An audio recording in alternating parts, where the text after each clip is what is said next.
আমাদের ডান হয়েছে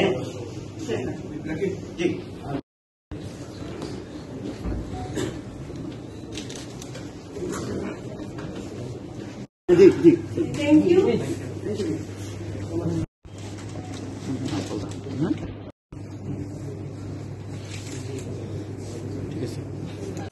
নিষেধাজ্ঞা তো খুব তাড়াতাড়ি কেটে যাবে, নিষেধাজ্ঞা খুব তাড়াতাড়ি কেটে যাবে। আপনি জানেন এখন পরিস্থিতি মোটামুটি নর্মাল হয়ে গেছে, পরিস্থিতি মোটামুটি এলাকায় নর্মাল হয়েছে, যেহেতু তাদের 31/1/2 মানে বিশ্ব ইজতেমার যে ডেট আছে ওটা ওইটা ওই ইয়েতে জুবাইরপন্থীতে ওইটা ওই ডেটই আমি আশা করবো যে ওই ডেটই হয়ে যাবে, আল্লাহ দিলে কোনো অসুবিধা হবে না। আমাদের দেখি তো এখন তো ইনভেস্টিগেশন তো চলতেছে, ইনভেস্টিগেশনটা পাওয়ার আগ পর্যন্ত তো আমি আপনার পুরো ঘটনাটা বলতে পারবো না। এখন আপনারা বরঞ্চ আমারে বলতে পারবেন, যদি আপনারা একটা অনুসন্ধানী সাংবাদিকতা করে আমারে কিন্তু আপনারা সাহায্য করতে পারবেন। আমার কিন্তু তাবলীগের দোনো দলে কিন্তু আমার সাথে প্রেস ব্রিফিং করছে, সাতপন্থীরও প্রেস ব্রিফিং করছে এবং এই সে কি বলে জুবাইরপন্থীরও কিন্তু প্রেস ব্রিফিং করছে, দোনো দলে কিন্তু আমাদের সাথে বসে প্রেস ব্রিফিং করছে।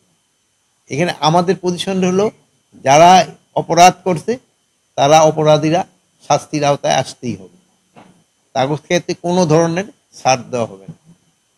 আমরা তাদের কঠোর হাসতে তাদের আমরা দমন করব এবং তারা আইনের আওতায় অবশ্যই আসতে হবে।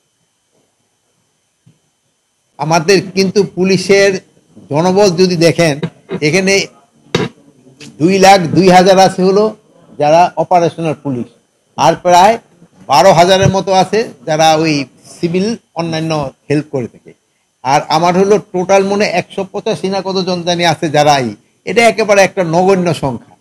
এই আমরা 185 জনের ধরতেছি না, প্লাস আমরা নতুন রিক্রুটমেন্টে যাচ্ছি। এখানে পুলিশ কিন্তু পুরাটাই ফাংশনাল, পুলিশ পুরাটাই, যে কোনো পরিস্থিতিতে যে কোনো সময়ের জন্য পুলিশ সবসময় প্রস্তুত।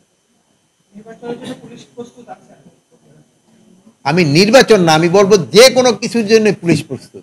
বললেন যে সাথে সাথে পরের দিনে সব ঠিক করে ফেলবো, হবে না তো, এটা কিছু সময় লাগে। আর এই এখন যে আপনারা যে নির্বাচনের তারিখটা বললেন, যেহেতু আমি অ্যাকচুয়াল তারিখের কথা আমি জানি না কত তারিখে হবে কি হবে, এটা তো হয়তো চিফ অ্যাডভাইজার এবং ইলেকশন কমিশন তারাই বলতে পারবেন। আমাদের পুলিশ বাহিনী যে স্ট্রেংথ আছে এবং অন্যান্য যে সশস্ত্র বাহিনী তাদের সাথে আছে, র্যাব রয়ে গেছে, আনসার রয়ে গেছে, বিজিবি রয়ে গেছে, এদের দিয়ে এই মানে যে কোনো পরিস্থিতি কিন্তু মোকাবেলা করা কোনো অবস্থায় অসুবিধা হবে না।